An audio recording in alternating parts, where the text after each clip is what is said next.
স্বামীকে খুশি করার 4টি উপায় আপনাদের সাথে আমি শেয়ার করব। আজকের ভিডিওটি আপুদের জন্য অনেক বেশি গুরুত্বপূর্ণ হতে যাচ্ছে। অনেক আপুদের কমন একটা সমস্যা থাকে, কমন একটা অভিযোগ থাকে, স্বামী আমাকে আর আগের মতো ভালোই বাসে না। এত কিছু করছি, নিজের এত কেয়ার করছি, এত যত্ন করছি, তারপরেও স্বামী আমার দিকে ফিরেও তাকাচ্ছে না। কি করলে স্বামী খুশি হবে কিছুই বুঝতে পারি না, কি করলে স্বামীর মন পাওয়া যাবে বুঝে উঠতে পারছি না। সেই সকল আপুদের জন্য আমার আজকের এই ভিডিওটি।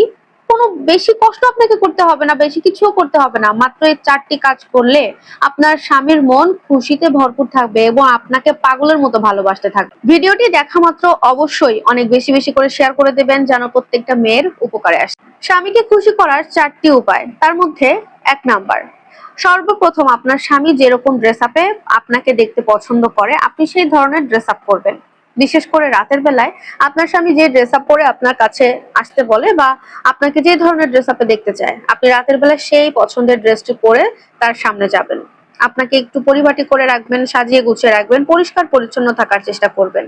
এখন সাজুগুজু করে থাকতে বলা হয়েছে মানে এটা নয় আপনি ভারী মেকআপ দিয়ে বসে থাকবেন, তা নয়। নিজেকে সুন্দর দেখাতে যতটুকু পরিপাটি থাকা দরকার সেটাকে কিন্তু সেজে গুজে থাকা বলা হয়। অধিকাংশ নারীদের দেখলে দেখা যায় কি বাড়িতে বা রাত্রে সবচাইতে বাসায় থাকা পুরাতন ছেঁড়া নরম কাপড়গুলো পরে থাকে, কিন্তু স্বামীকে ইমপ্রেস করার জন্য ভালো ভালো জামা কাপড় বা সুন্দর দেখা যায় এমন ড্রেস আপ কিন্তু অধিকাংশ নারীরা করে না, সেগুলো তুলে সুন্দর করে আলমারিতে গুছিয়ে রাখে। অথচ অভিযোগ করে আমার স্বামী আমাকে আর ভালোবাসে না, স্বামীকে খুশি করতে পারি না। আপনারা আপনার স্বামীর পছন্দের ড্রেস আপটি করুন, ইনশাল্লাহ আপনার স্বামী অবশ্যই আপনার প্রতি খুশি থাকবে। 2 নাম্বার, সেটা হচ্ছে আপনি কখনো রাতের বেলা আপনার স্বামী বাসায় আসা পর্যন্ত ঘুমাবেন না। অনেক মেয়েরা আছে না যে সাংসারিক কাজ করছে বা বিভিন্ন কারণে দেখা যায় একটু ক্লান্ত হয়ে যায়, সে শুয়ে পড়ে বা ঘুমিয়ে পড়ে, বাড়িতে অন্যান্য লোক থাকলে সে তখন তার স্বামী আসলে খাবার দাবার দেয় বা তার দেখভাল করে। এই কাজটা করবেন না। আপনি একা থাকেন বা আপনার ফ্যামিলি মেম্বার আরো থাকুক, আপনি যদি ক্লান্ত থাকেন আপনি একটু রেস্ট নিতে পারেন বসে বা একটু চোখ বন্ধ করতে পারেন, কিন্তু ঘুমাবেন না।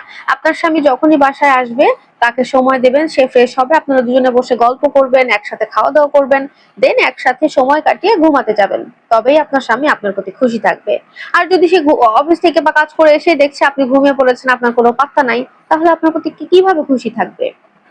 যাই হোক, 3 নাম্বার হচ্ছে কখনো নিজেকে আগে খাবার দেবেন না। সবসময় চেষ্টা করবেন আপনার স্বামীকে আগে খাবার পরিবেশ করার জন্য। অনেক নারী আছে দেখবেন স্বামী খেলো কি বাড়ির আর কেউ খেলো এগুলো চিন্তা ভাবনা নাই, নিজের মতো ক্ষুধা লাগছে নিজের মতো নিয়ে আগে ভাগে খেয়ে নিতেছে। এই কাজটা আসলে ক্ষুধা লাগলে খাওয়া যায় কিন্তু দেখতে খুব একটা ভালো দেখায় না। আপনি যদি আপনার স্বামীর জন্য একটু ওয়েট করেন বা আপনার স্বামী বাসায় আছে এরকম পরিস্থিতিতে যদি একসাথে খাওয়া যায়, কিংবা আপনি যদি আপনার স্বামীকে আগে পরিবেশন করলেন খাবারটা আপনি পরে খেলেন, তাহলে আপনার স্বামী কিন্তু বুঝতে পারে যে আপনি তাকে ভালোবাসেন, সে খুশি হয়ে যায় আপনার প্রতি।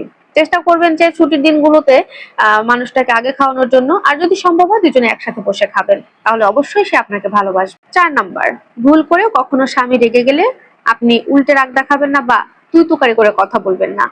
এই কয়েকটা কাজ আপনারা করুন, দেখবেন আপনার স্বামী খুশি হতে বাধ্য আপনার প্রতি, আপনাকে ভালোবাসতে বাধ্য। আল্লাহ হাফেজ।